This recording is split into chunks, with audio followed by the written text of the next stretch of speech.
But our common assessment of all of the, not only the cabinet members, but also all the security forces and the military, is that the ground action actually creates the possibility, not the certainty, but the possibility of getting our hostages out. Because Hamas will not do it unless they're under pressure. They simply will not do it. They only do it under pressure. This creates pressure. And again, we obviously greeted one hostage with open arms after yesterday's successful action by Shabak and the IDF. But we're committed to getting all the hostages back home. We think that this method stands a chance. It's a goal that we're committed to.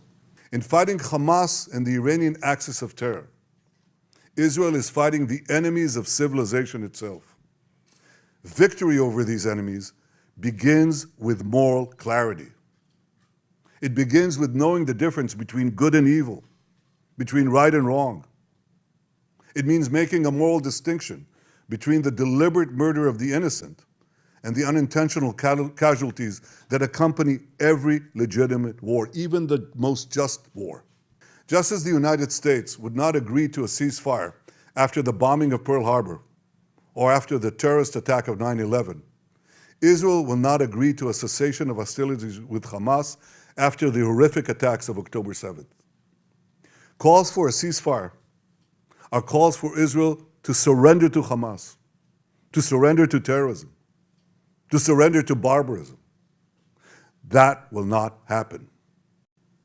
I hope and pray that civilized nations everywhere will back this fight, because Israel's fight is your fight. Because if Hamas and Iran's axis of evil win, you will be their next target. That's why Israel's victory will be your victory.